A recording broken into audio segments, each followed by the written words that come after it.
Mimi naitwa Catherine Chege. Hapa tuko ni Machakos County katika eneo la Masinga. Hapa Machakos ya kukuangi na cash crop. Kama saa hii ukiangalia kwa shamba hakuna kitu, tunangojea mvua inyeshe ndio tupande. Nalisha ng'ombe, ile ng'ombe ya kufunga kwa msitu. Niko na mbuzi. Nilikuwa na kuku, ile kuku ya ukiamka asubuhi tu unafungulia inaenda. Na hiyo kuku unaweza ilisha hata mwaka mzima. Upate hata haikui sababu hakuna chakula unaipea. Nikiwa tu mkulima hivyo tulikuwa na kikundi. Inaitwa Tonembe Women Group. Hiyo Tonembe tuko members 40. Last year tukapatana na hii shirika inaitwa Hand in Hand. Wakakuja, wakatuongelesha, wakatuambia wao wanasaidia wakulima na elimu. Wakatuambia unaweza lisha hata kuku 50. Kutoka 50 mpaka 200. Enyewe hata tulicheka. Akatuambia mtasoma masomo na hiyo masomo ukisoma mzuri itakusaidia. Sasa tukaamua tuchukue hiyo mradi ya kuku. Tukafanya mahesabu. Tukaona hii kuku ukipata kifaranga 1 na 100. Uilishe mzuri, uipee chakula. Miezi 3 itakuwa imekua. Iwe kuku hata ya kutaga mayai. Tulikuwa sasa tulishe tukiwa wote. Ndio hao Hand in Hand wakitusaidia tupate huyo mbaya. Akikuja hapa kwangu anapata 50, hapo anapata 50, hapo anapata 50 sababu sisi ni members wako tu hapa karibu. Mimi kwanza nilianzia na kuku 50, vifaranga 50. Sio mtu wa Hand in Hand akanisomesha nikajua venye nitakuwa naipea chakula. Sio kuipea chakula tu lakini na kipimo. Ndio isinikulie pesa mingi. Sikuwa nimeajiriwa lakini saa hii ni kama nimejiajiri. Sababu hizo kuku, hizo vifaranga sasa nipate mbaya ananunua.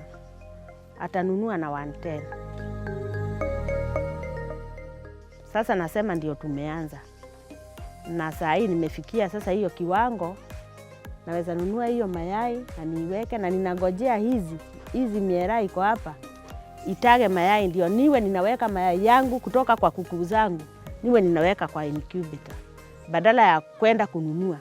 Kwa hivyo naweza sema Hand in Hand imenisaidia kwa ujuzi. Zamani kulikuwa na magonjwa mingi ya kuku. Ilikuwa inamaliza kuku boma mzima. Lakini saa hii tukiendelea tu na hiyo madawa venye tumesoma hazikufi sana. Sababu hiyo magonjwa tumeicontrol. Nimesoma hiyo mambo na record keeping na inanisaidia sana sababu nimeandika pahali. Naona zile kuku nilinunua, ile chakula nimenunulia, ile dawa nimenunulia, zile nimeuza, zile zimekufa, zile niko nazo. Huwa nina save sababu kama nikiuza kuku 1, ile unapata kidogo unaweka. Saa hii niko na hizi chicks ni 350.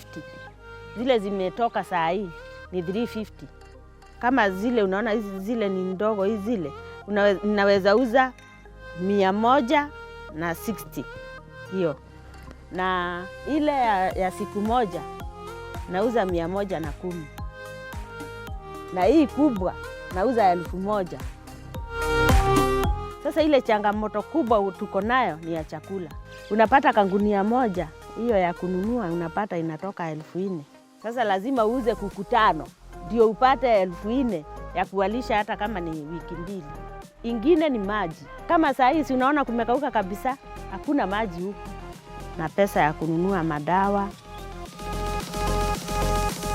Hand in Hand kama shirika wao wanatupea pesa ya loan.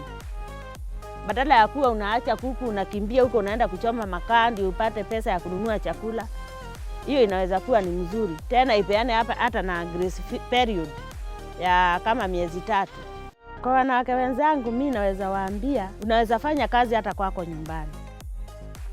Naweza rudishia Hand in Hand shukrani sababu hiyo masomo imetusaidia sana.